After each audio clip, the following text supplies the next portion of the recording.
times it's like right before, like I'm next up and I'm like looking at the DJ like play two first, because you never know, like, and that's the thing about, you know, I don't want to sound like a dummy. We in the field, we in the field, bruh. We in the field, we in the field. Just put it in work. We raising the bar. You tuned in to the Trackstarz. Yeah, back in the field with the Trackstarz, Ryan Righteous, Sean Tanner, DJ Jeremiah. What's good? All right, this segment is sponsored by the It's Not a Game Tour, y'all. It's finally here. It's going down. Trackstarz Studios tonight. I hate it if you're not gonna be in the building, man. Derek Cannon.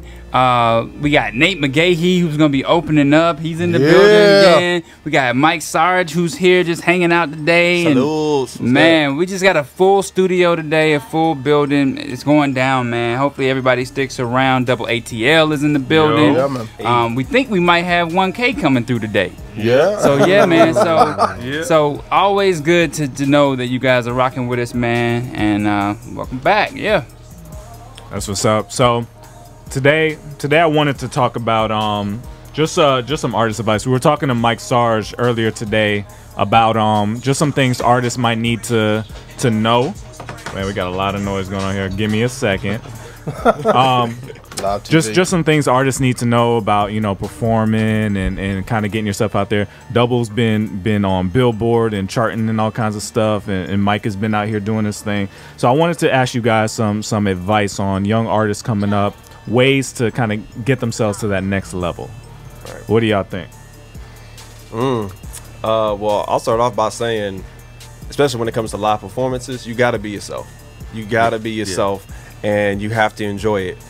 Think of it from the audience perspective, right? If I'm coming to watch a show, and the dude or the lady that's on stage, they're not hyped up, they're not live, they're not ready to go.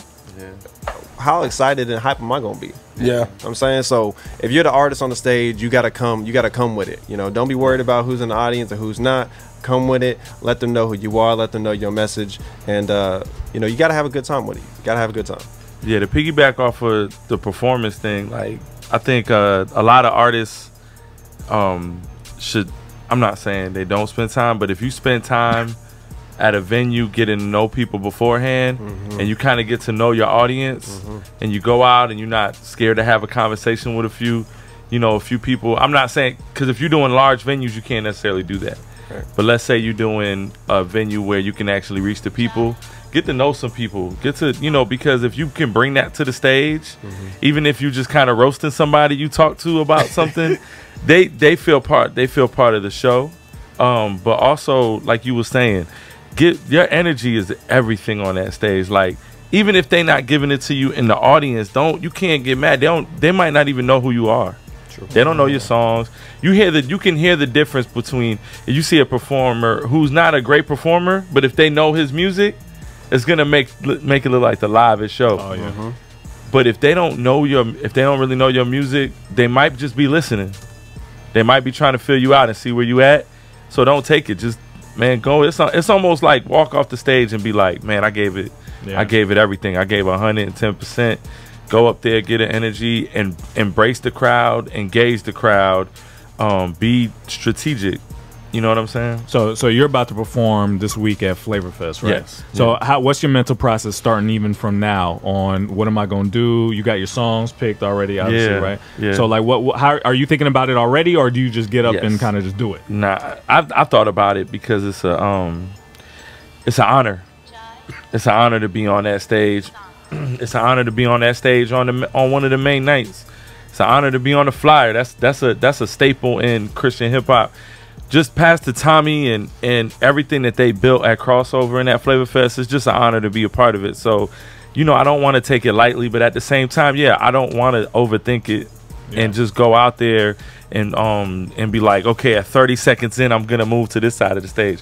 And it's not, you know, right. I'm gonna go out there and we just gonna have a good time. Now, my set, I'm doing like 3 songs in 5 minutes. Yeah.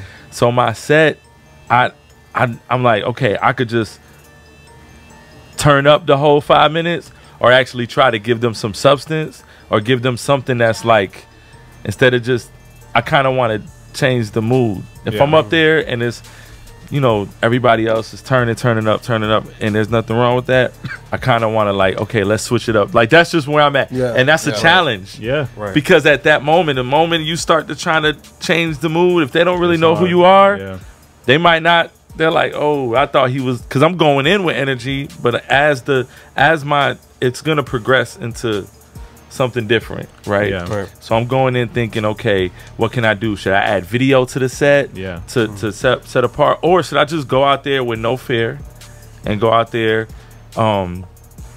and work in the spirit, man, Now, and let the spirit lead whatever's gonna happen. I'm gonna be transparent about my experience with performing. I had to perform last night, first time in about a year since my album dropped, and just some of the thoughts that I had. First, I knew I was gonna be rusty. Like that was gonna be obvious because it's different doing something kind of in your own head when you're by yourself, Right. and then when them lights turn on. Right. It's like Right. your memory gets shaky. You start being like, "Oh snap!" Like they're looking at me. Like they want this to be good. Right. So it better be good. You know what I mean? Expectations, Yeah, yep. yeah. It hits you all of a sudden.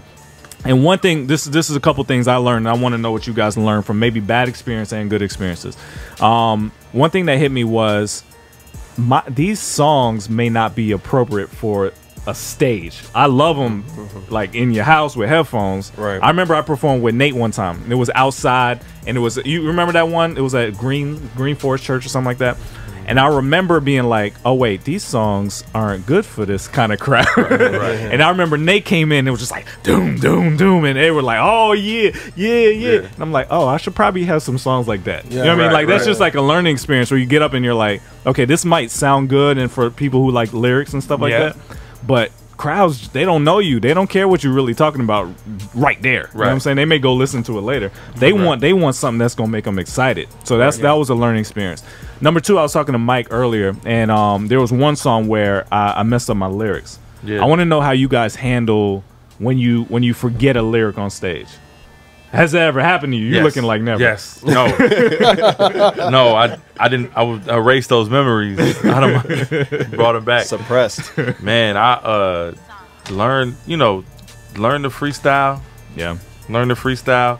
Because a lot of times you might forget one bar. If you could just fill that one in, you might catch it. get right back on track.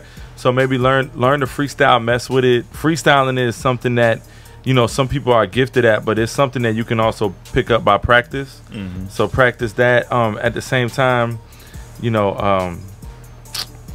just like, hey man, have fun with it. If you know you stumbled, kind of improv. Yeah. Learn some improv. Learn how to again with freestyle, you might say a bar about you forgot your line. Yeah. So I think that's something that you have to. Performance is practice. Right. Your performance is if you're not practicing, some people are not like let's say 1K. That boy is just naturally talented on the stage. He is. He could just get up there. He don't need a crowd. It's just him because he's jumping the whole time. He's not forgetting a word. He's not losing breath. He's just gifted and talented at it. Some people can do it effortlessly like that. But if you don't have it like that, practice. Practice in your living room. Jump around, Yeah. One thing 1K Few does as well is he always has like a team with him. And having your guys behind you gives you like a superpower. How do you feel about the difference between performing by yourself and performing with a crew? Ooh. To be honest with you, I think, well, one, I agree with the fact that having your crew around you, it brings an extra energy to you. Yeah. And also, your boys, they might be there and they're having fun, but also at the same time, when you think about it, they have expectations for you at the same time. And they know how hard you've been putting, how much work you've been putting in, the hours and things like that.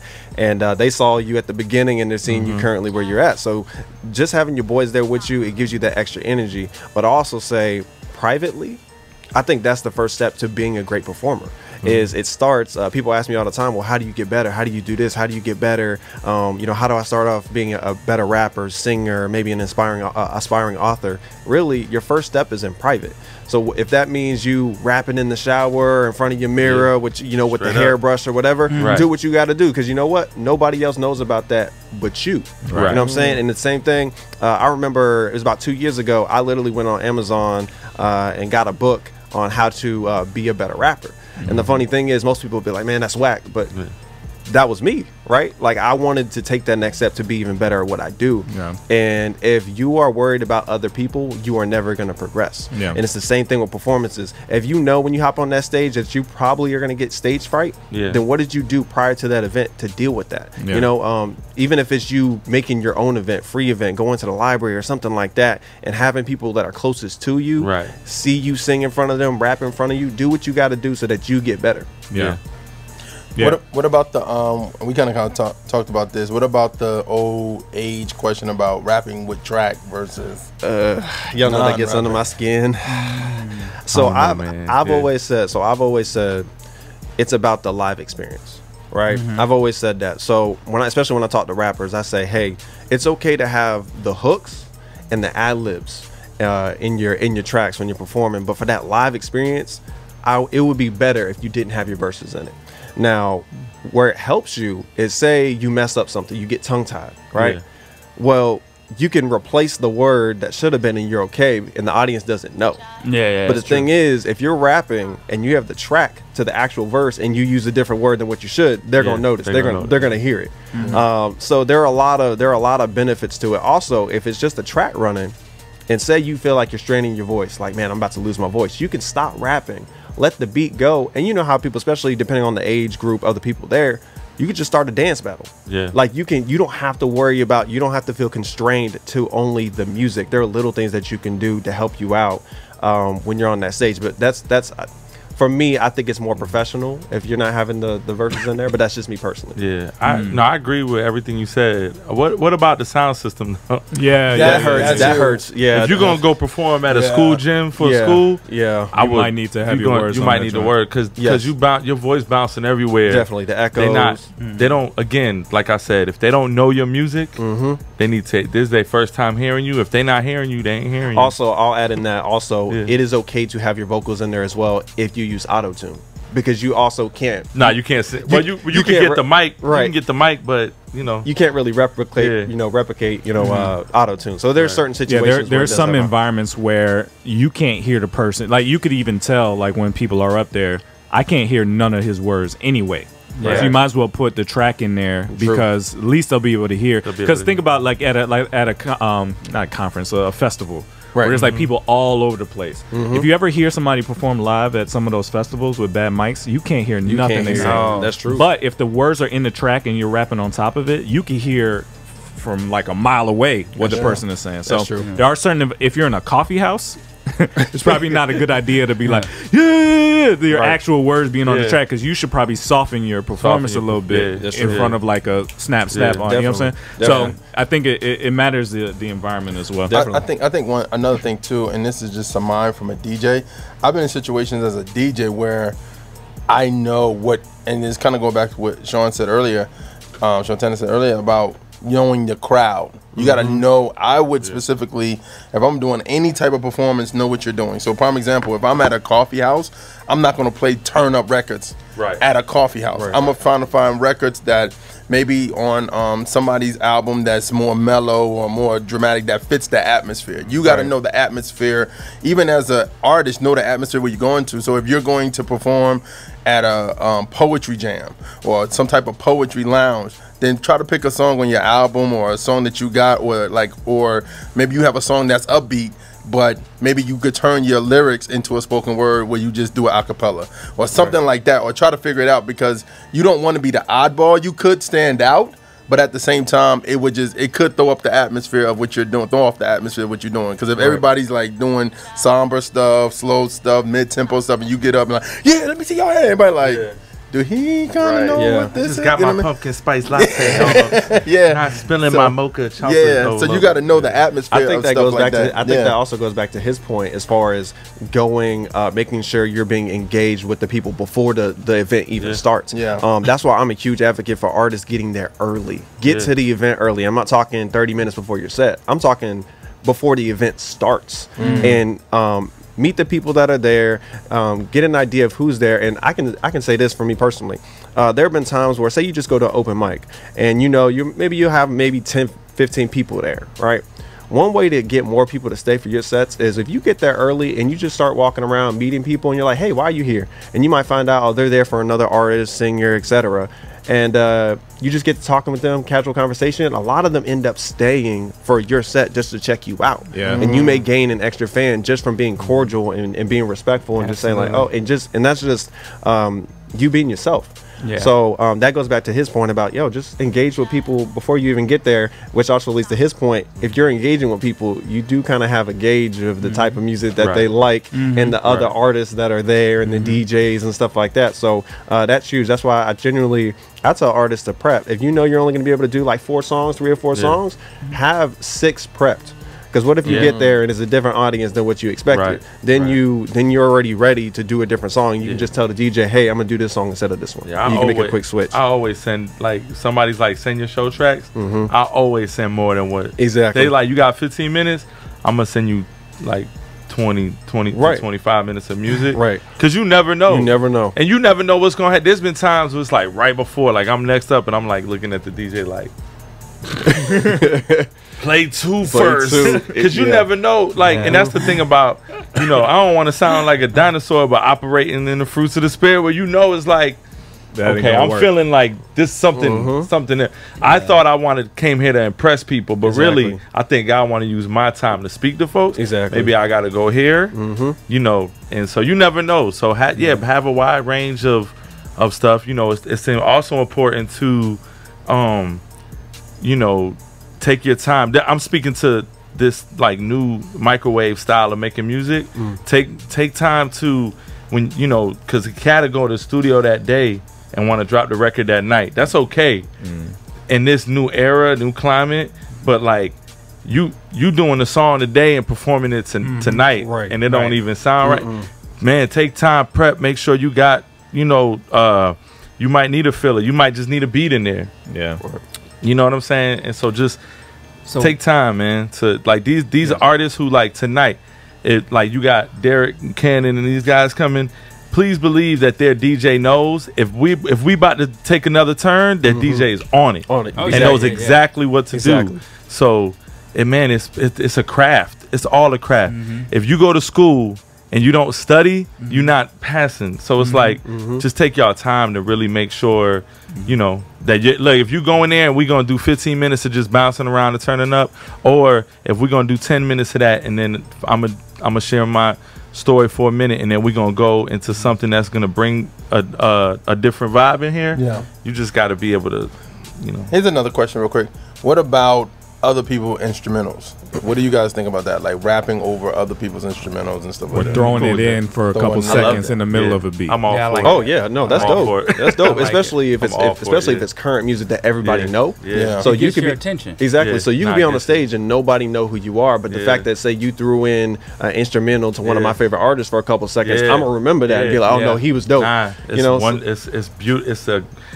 When I love it, as a fan, I love when somebody does that. Yeah. Wow, that's dope. Yeah. When we went out to Flavor Fest with FMG, and y'all did the Biggie joint, that killed, because everybody in the room was like, and so speaking from an artist though, going back to what Mike said, speaking from not being an artist, excuse me, y'all looking at me like, what? I was about to say, yeah, go ahead, Ryan got an album on the way. Lay that first down. Look, go ahead and get it done. But anybody who creates content and wants to share that content, the #1 key to everything you got to remember is networking, right? When we go to Flavor Fest, we stop and we talk to everybody, because we want people to know who we are when we get there. Right. And then, hey, check out our table. Here's a sticker. Go back to the website. Go download the app. I mean, these are all things that are so key for your success. You've got to be able to do that, man. You've got to be able to do that. So,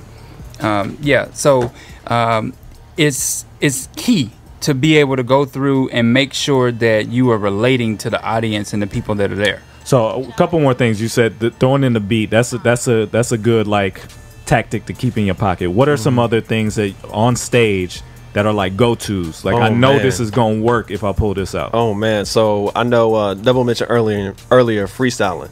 If you could do something, excuse me, if you could do something off the cuff that no one's expecting, that's usually good. One of the techniques I love to do is if I have merch, if you have merchandise, I like to hide like 2 t-shirts on the stage that no one knows is there. And if I feel like they're not as hyped as they usually are, I might ask a question, or in the middle of the song, I might grab a t-shirt, throw it out in the crowd. Now all of a sudden it's like, oh snap, he got free gear.